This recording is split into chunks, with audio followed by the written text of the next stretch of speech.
Shalom, kedinginan, lapar, atau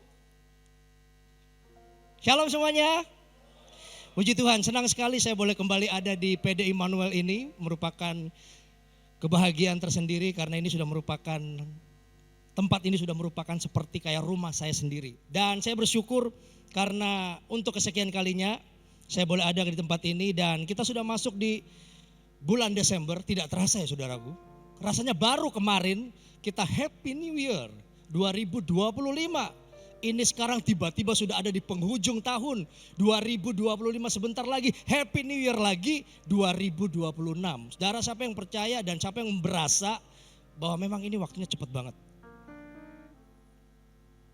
Dua orang aja, dua tiga orang, yang lain bingung? Iya, cepat banget, betul ya? Rasanya seperti baru kemarin Happy New Year.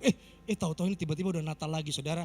Memang benar, hari-hari ini semuanya sepertinya cepat. Dan ini bulan-bulan di mana sudah bergema dan sudah banyak terdengar lagu-lagu tentang Natal. Dan hari ini saya ingin bagikan tentang bagaimana Tuhan itu datang ke dunia.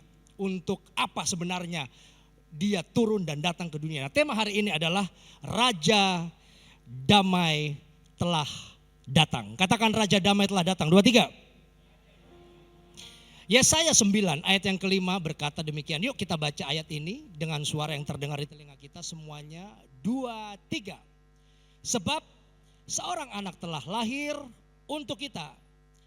Seorang putra telah diberikan untuk kita. Terus lambang pemerintahan ada di atas bahunya dan namanya disebutkan orang penasehat ajaib, Allah yang perkasa, Bapa yang kekal dan Raja damai. Saudara, hal ini, perkataan ini, tulisan ini, firman Tuhan ini adalah nubuat Yesaya 3000 tahun yang lalu dari zaman sebelum Yesus lahir. Dan memang benar, sebelum manusia itu mereka yang namanya menerima keselamatan, Tuhan itu sudah berpikir untuk bagaimana menyelamatkan manusia. Dan jelas Yesus diutus ke dunia itu untuk mempunyai misi menyelamatkan engkau dan saya. Karena jelas manusia itu tidak bisa menyelamatkan dirinya sendiri, Bapak Ibu. Halo, manusia itu penuh dengan dosa, penuh dengan hal-hal yang bertolak belakang dengan Tuhan. Karena Tuhan itu kudus, kita tidak kudus, dan manusia yang tidak kudus, yang penuh dengan dosa, ketika bertemu langsung dengan Tuhan, mereka pasti akan mati. Nah, bagaimana supaya manusia ini bisa tetap melanjutkan kehidupan dan tetap terus hidup?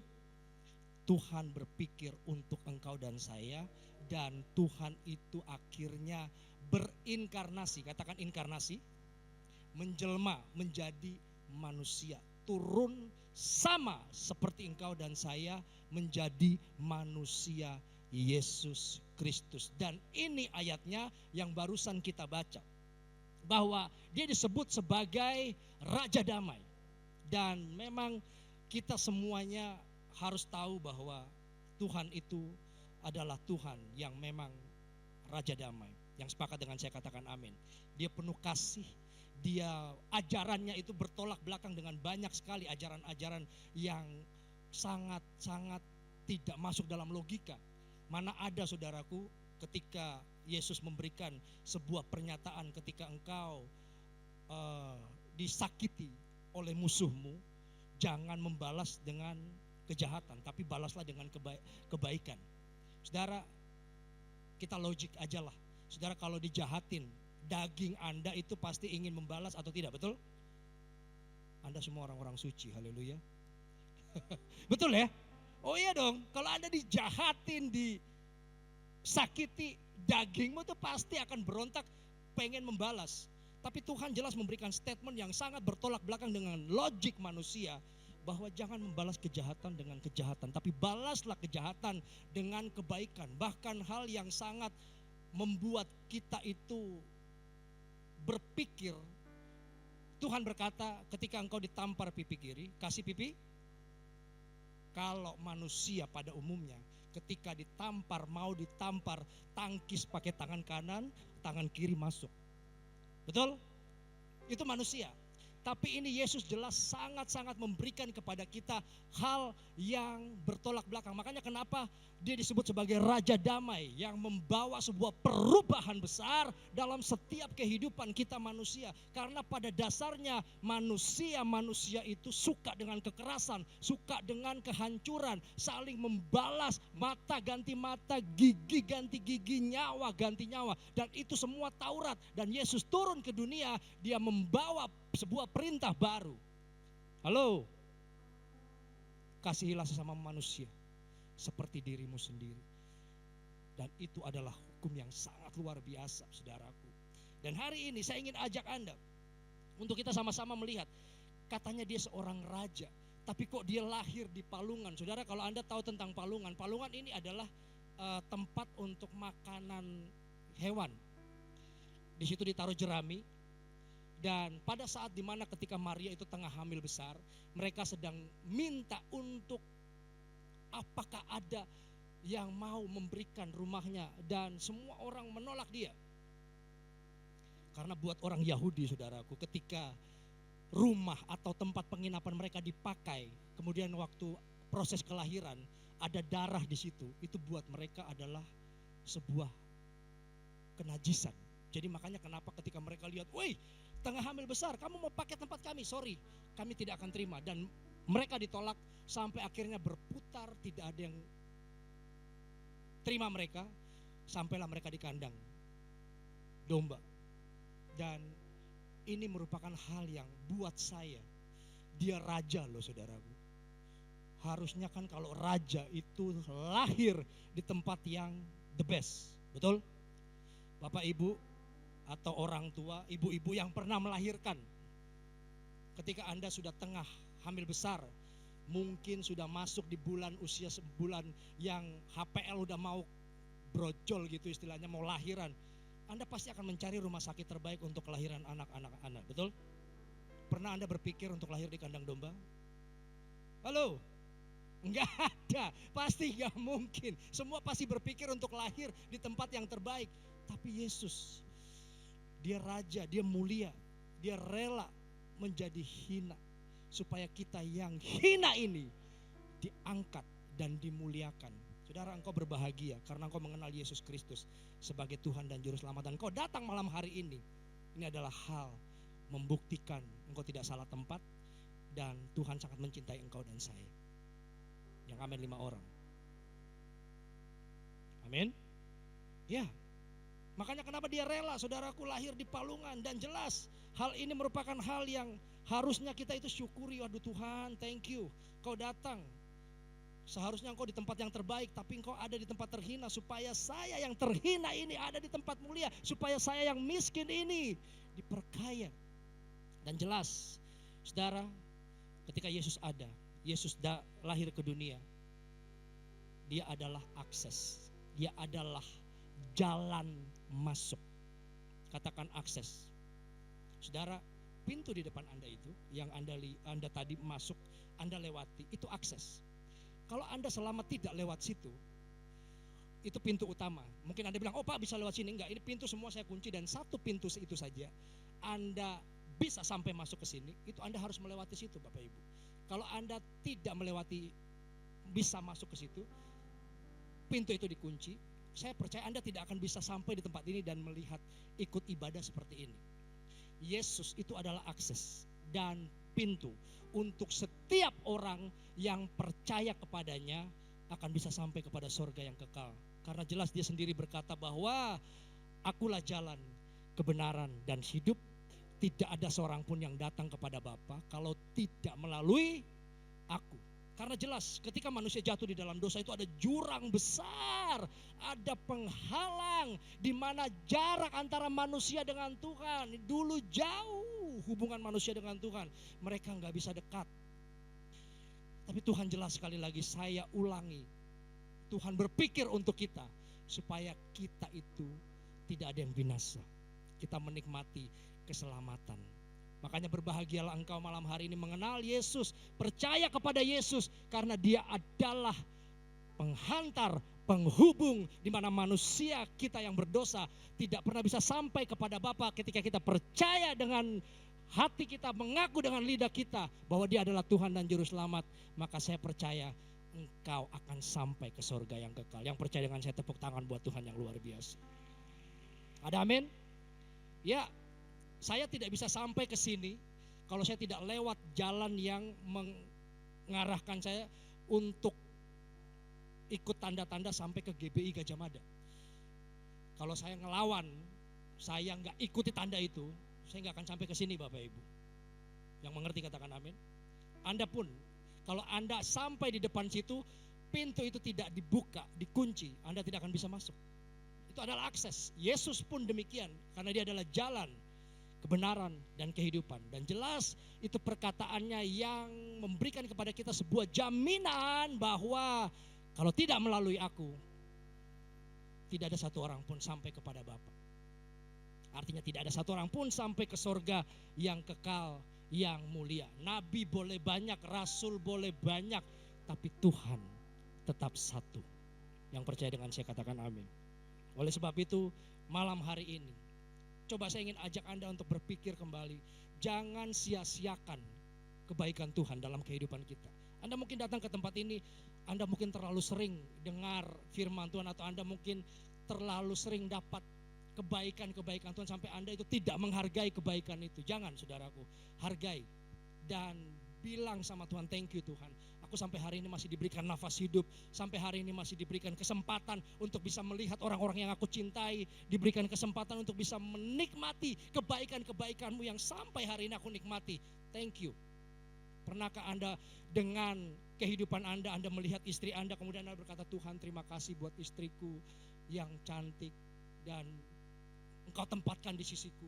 Atau sebaliknya suami, sebaliknya istri, kemudian Anda doa, Anda berkata, Tuhan terima kasih buat suami yang Kau tempatkan di sisiku. Anak-anak yang ada, Kau pernahkah berkata terima kasih Tuhan buat anak-anak yang Tuhan berikan kepadaku. Properti-properti yang Kau sudah dapat dan miliki, pernahkah Kau berkata, Tuhan thank you, terima kasih buat segalanya yang Kau berikan dan titipkan buat aku. Atau Engkau mungkin berkata, ya ini memang sudah selayaknya saya kerja keras kok. Saudara, segala sesuatu yang terjadi dan ada dalam kehidupanmu, itu semuanya adalah titipan Tuhan. Termasuk kehidupan. Saudara pernah dengar istilah bahasa falsafah Jawa yang berkata urip mung mampir? Halo? Ya.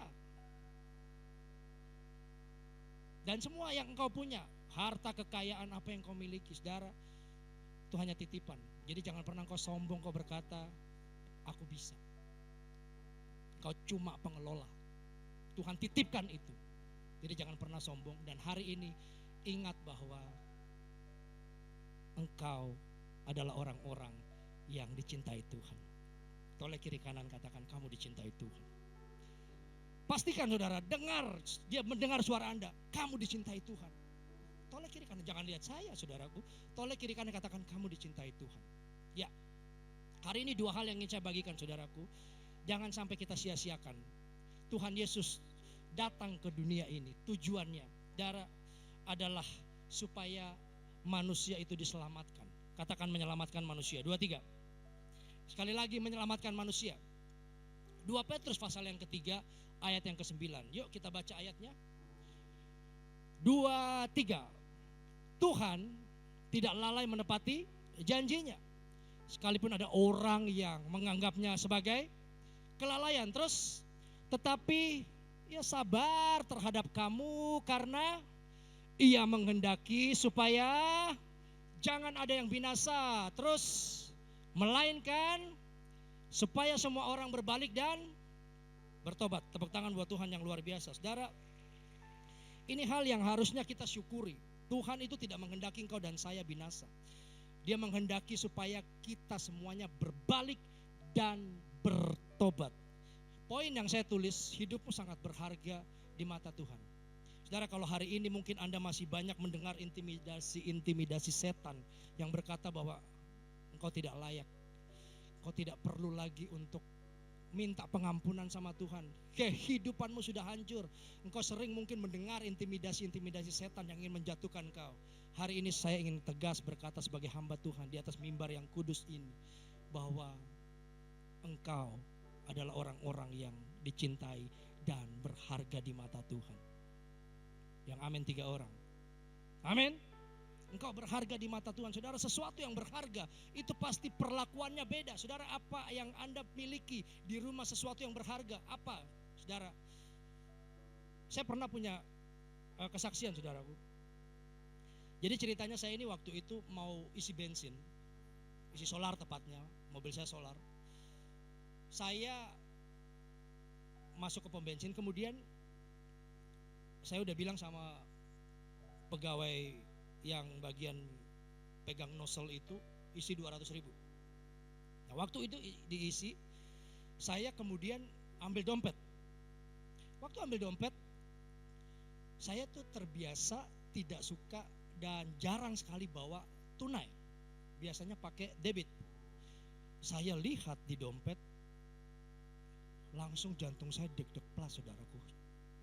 Loh, ini kok ATM-nya nggak ada? Mampus, saudaraku. Dan sudah terlanjur masuk 200.000 dengan PD. Lihat di dompet, cash nggak ada, saudaraku. Saya langsung gini, Mbak, boleh titip KTP, Mbak? Saya nggak mungkin, saudaraku, bilang saya pendeta terus bayar pakai haleluya puji Tuhan. Wah, bisa dimarahin, saudaraku ya. Nggak mungkin. Tetap kita harus bayar itu. Meskipun lo pendeta, saya sampai malu, saudara. Saya titip KTP saya, mungkin dia baca itu. Saya terus WA atau telepon istri. Saya bilang, kamu ambil pakai ATM-ku ya? Atau mungkin pas belanja atau apa dia ngambil mungkin, terus tiba-tiba lupa dimasukin. Dia bilang, enggak, aku enggak ambil ATM-mu, coba cari lagi. Enggak ada, ini di dompet saya sudah di pom bensin sudah isi. Ini sampai aku mau pulang enggak bisa isin, aku nitip KTP loh ini. Ternyata saya melipir. Habis itu saya pulang, sampai di rumah saya coba bongkar-bongkar. Ternyata dapat, saudaraku. Itu kartu ATM-nya, itu kan di dompet saya ada 3 sisi. Itu ternyata masuk di belakang yang sembunyiin anak laki-laki saya. Dia tuh iseng nakal, saudaraku. Jadi dia sembunyiin di belakang. Terus abis itu saya kan nggak tahu, saya bongkar, saya dapat. Saya kembali, terus saya bayar, saya ambil kembali KTP saya. Selamat sampai di rumah, saya ngobrol sama anak saya. Piye ceritanya? Gimana? Dylan namanya. Kenapa kamu sembunyiin? Aku iseng aja. Padahal saya udah kasih clue. Saudara tahu kasih clue? Sudah kasih petunjuk. ATM kartu ATM-nya tuh diselipin di belakang kartu pendeta. Saya punya kartu pendeta, saya nggak mungkin bayar juga pakai kartu pendeta, saudara, pasti ditolak, saudaraku ya. Ditaruh di belakang kartu pendeta, itu ada sedikit nongol katanya, tapi saya nggak tahu itu dalam kegelapan malam kok. Akhirnya saya bilang, Dil, lain kali guyonanmu tuh nggak lucu, Dil, jangan kayak gitu. Untung papa ini nggak dimalu-maluin. Saya bilang sama dia, hati-hati, jangan guyonan kayak gitu. Akhirnya bisa bayar, saudara. Kenapa saya cari itu ATM sampai ketemu? Karena buat saya itu berharga. Dan kalau saya nggak bayar hari itu, saya percaya itu KTP saya mungkin sampai sekarang masih disita di situ, masih belum bisa ambil. Saya harus mungkin minta tunai ke istri, harus ambil KTP saya. Nah, saudara, ini kisah yang dimana saya harus ceritakan bahwa buat saya itu berharga. Saya cari sampai ketemu, saudara. Yang berharga buat engkau ini apa? Saya percaya Anda pun sama seperti saya. Ketika Anda berangkat, buat Anda yang berharga mungkin handphone Anda. Handphone ketinggalan, pasti Anda balik ambil, betul? Istri ketinggalan di terima kasih buat kejujurannya, saudara. Banyak sekali orang-orang handphone ketinggalan, ambil balik demi supaya apa? Karena transaksi semua di situ. Kerja, banking atau apalah. Karena segala semuanya sekarang kan pakai handphone. Dan itu berharga. Apa yang berharga buat Anda? Saya percaya ketika itu hilang, pasti Anda akan cari sampai ketemu. Sepakat dengan saya, katakan amin. Tuhan itu mencintai engkau dan engkau lebih berharga dari apapun yang ada di dunia ini. Makanya kenapa Yesus itu melakukan berbagai macam cara supaya engkau itu tidak binasa, melainkan beroleh kehidupan yang kekal. Hari ini jangan pernah keraskan hati. Tuhan mau supaya engkau itu menghargai setiap keselamatan yang sudah Dia berikan. Jangan hidup sembarangan, hidup di dalam daging, hidup di dalam dosa, tipu-tipu dalam kerja, tidak jujur, daging, hal yang menyenangkan dagingmu engkau lakukan dan bertolak belakang dengan firman Tuhan. Hati-hati saudaraku, itu berbahaya. Karena Tuhan ingin supaya engkau menikmati keselamatan yang dari Tuhan. Poin berikutnya, setan selalu membuatmu untuk tidak menerima keselamatan, saudara. Dia tahu bagaimana cara untuk menipu kita. Karena jelas dia lebih dulu ada daripada manusia. Dan ketika dia itu ingin menyamai yang maha tinggi, dia dibuang dari Eden, dari sorga. Dan akhirnya dia itu menipu, memutarbalikkan firman Tuhan. Dan manusia pertama tertipu juga, tidak menikmati kehidupan yang kekal. Akhirnya manusia itu mereka mengalami batasan. Saudara, awal manusia mereka belum jatuh di dalam dosa, mereka kekal. Mereka memang telanjang, tapi mereka hidup dalam kemuliaan, tubuh kemuliaan. Mereka eternal, abadi, tidak bisa mati, dan mereka serupa seperti dengan Tuhan. Tapi karena dosa, katakan karena dosa, sekali lagi karena dosa, akhirnya manusia itu terputus hubungannya dengan Tuhan. Mereka akhirnya hancur, mengalami nekros, batasan. Mereka akhirnya bisa mati, bisa sakit, dan bisa meninggal. Setan itu ingin supaya engkau tidak menerima keselamatan. Dia tahu bagaimana cara menipu kita. Oleh karena itu, hati-hati. Pakai, kenakan seluruh perlengkapan senjata Allah. Engkau setiap Kamis mungkin, atau setiap minggu, atau setiap hari lewat perenungan-perenunganmu dengan Tuhan. Pakai firman itu. Dan setiap ada intimidasi, atau setiap ada hal-hal yang setan lontarkan, panah apinya ditembakkan buat engkau, engkau harusnya bisa patahkan itu semuanya. Karena kita orang-orang yang sudah diselamatkan. Haleluya. Tepuk tangan buat Tuhan yang luar biasa. Oke. Yuk kita nyanyi pujian ini. Dia sungguh indah. Siapa yang tahu pujian ini? Mari kita sama-sama nyanyikan. Dia Yesus. Katakan, dia ajaib. Dia ajaib. Dia mulia. Dia agung. Katakan, dia cinta aku. Cinta aku dan ampuniku. Dan ampuniku. Bahkan rela. Bahkan rela berikan nyawanya untuk selamatkanku. Sambutlah Yesus. Nyanyikan dengan sungguh, saudara.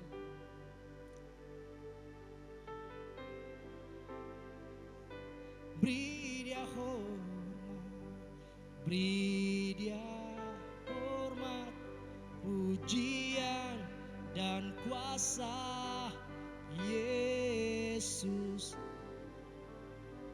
Amin. Bagi yang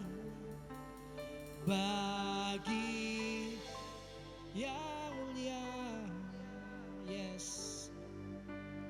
Ku angkat tanganku,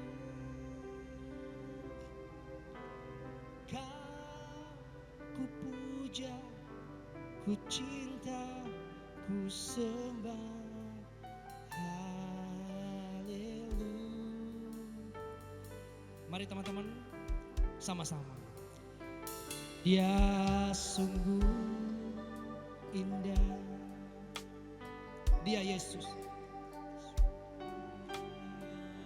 Yesus. Yes. Dia mulia. Dia katakan, dia ampuniku. Cinta aku dan ampuniku. dan ampuni. Yes. Bahkan rela berikan nyawanya untuk selamatkan. Semuanya, mari angkat tanganmu dan katakan, lah Yesus, tinggikan Yesus, beri dia hormat. Yes, Yesus Raja, bagi yang mulia, ku angkat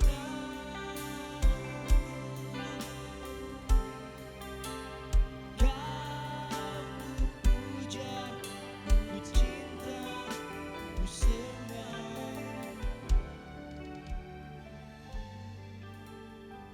Yes, saudara, tujuan Yesus datang ke dunia, dia ingin supaya engkau mengalami keselamatan. Dia tidak ingin engkau mengalami kebinasaan. Setan banyak sekali pakai banyak macam cara untuk menipu engkau. Hati-hati, kita ada di dunia ini. Jaga kehidupanmu, karena engkau berharga di mata Tuhan.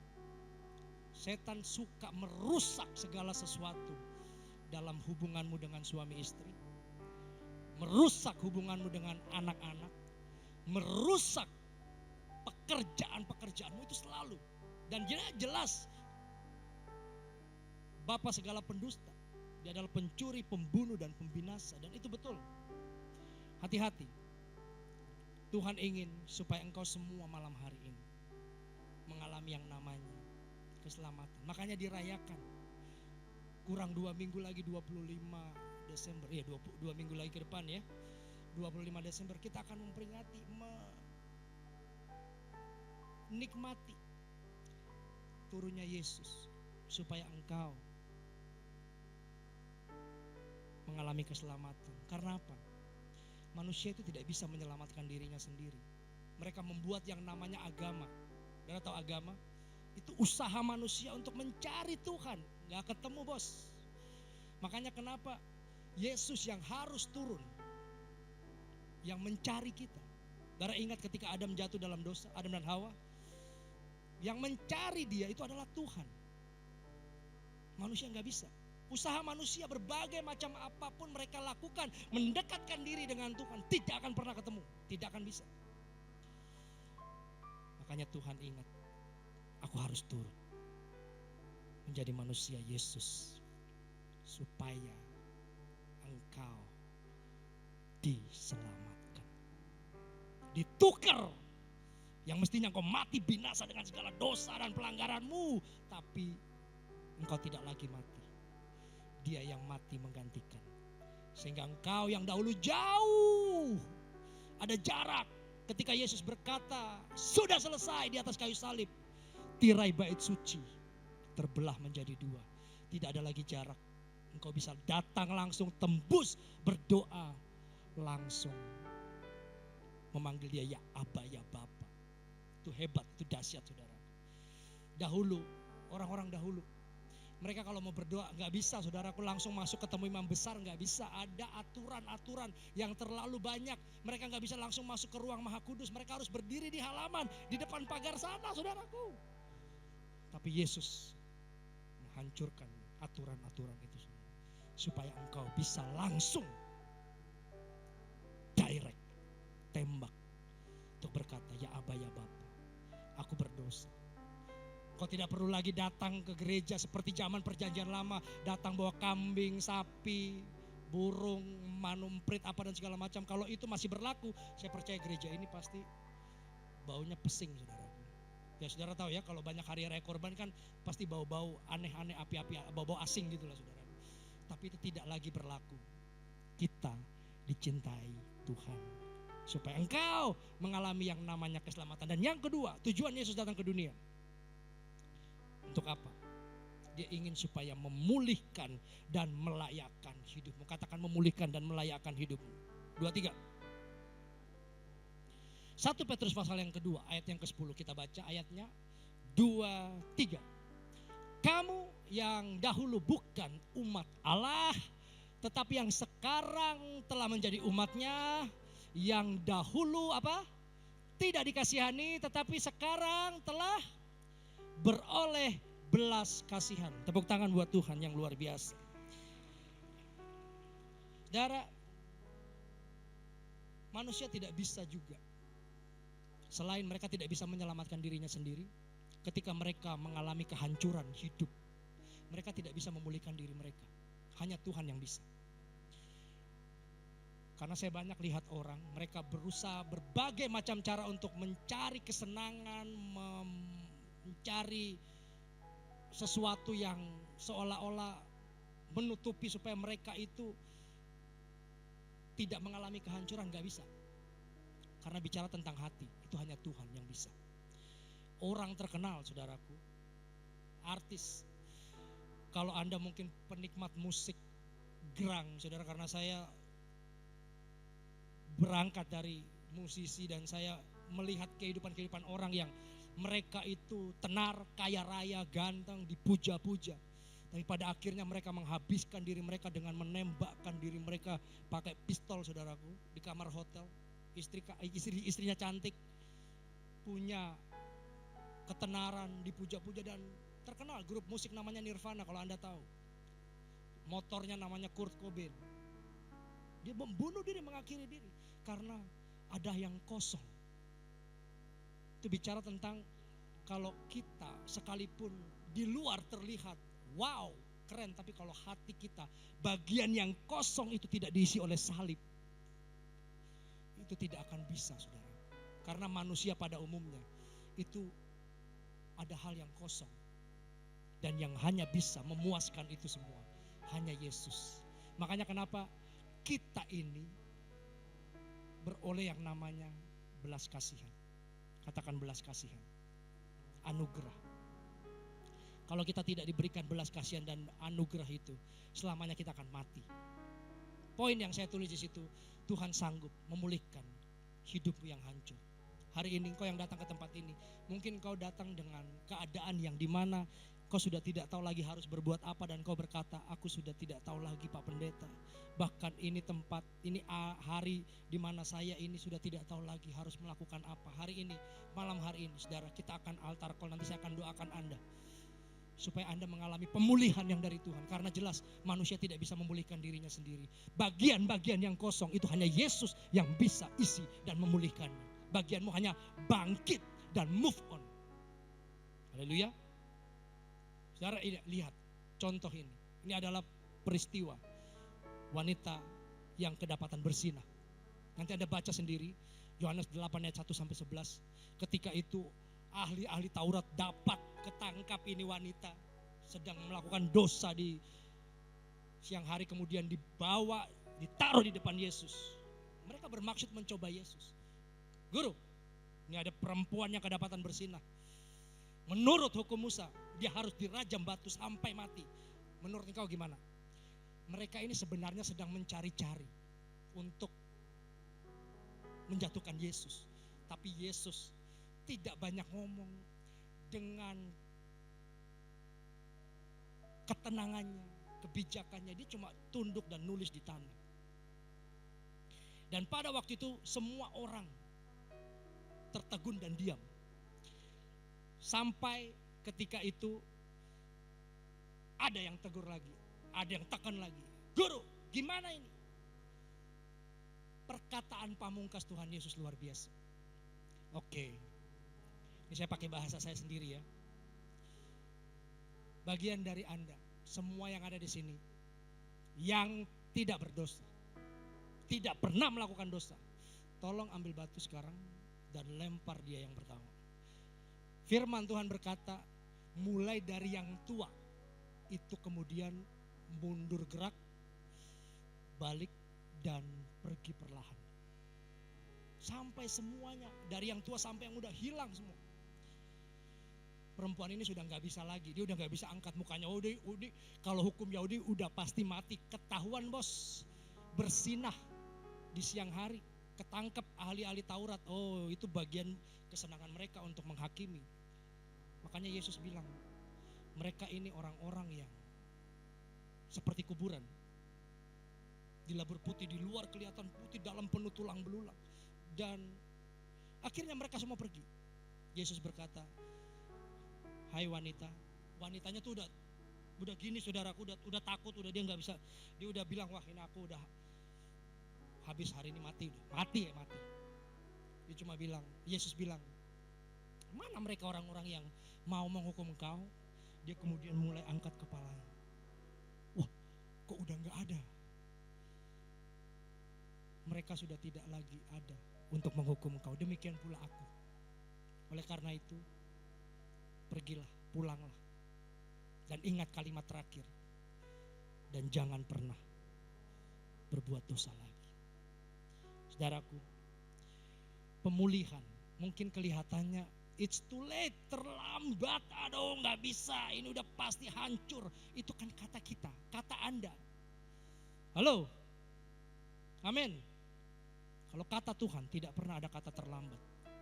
Seperti perempuan ini. Seperti ada juga dalam peristiwa penyalipan, saudara ingat penjahat yang ketika mereka sudah ada di posisi harus mati, dan kemudian ada penjahat satunya lagi yang berkata, hai guru, ingatlah aku ketika engkau datang sebagai raja. Dan Yesus berkata, hari ini juga engkau bersama dengan aku di Firdaus. Itu sudah di istilahnya udah bentar lagi mati udah. Tapi bagi Tuhan tidak ada perkara yang terlambat. Siapa yang percaya, bagi Tuhan tidak ada perkara yang terlambat. Dan Tuhan sanggup untuk memulihkan setiap kita yang hancur.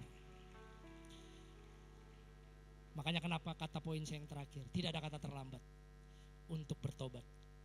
Kalau hari ini Anda yang mungkin masih nyaman dengan dosamu, masih suka dengan hal-hal yang tidak berpadanan dengan firman, malam hari ini firman datang supaya engkau harusnya sadar bahwa iya ya, aku ini udah hancur-hancuran.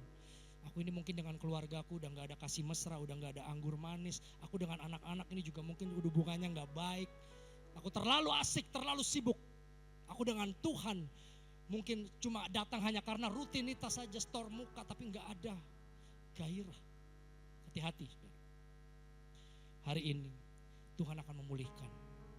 Tuhan akan membereskan semuanya. Karena jelas kita gak mungkin bisa. Dengan kemampuan kita, hanya Tuhan yang bisa. Malam hari ini, mari kita merenungkan dua hal ini. Tujuan Tuhan datang ke dunia, dia ingin supaya engkau selamat. Dan yang kedua, dia ingin memulihkan setiap kehidupanmu yang mungkin engkau berkata, ini sudah terlambat Pak Pendeta, udah gak bisa. Ini udah hancur. Tapi hari ini, dengar firman Tuhan, pesan Tuhan, tidak ada kata terlambat buat Tuhan. Karena bagi Tuhan tidak ada perkara yang mustahil. Mari kita merenungkan firman Tuhan.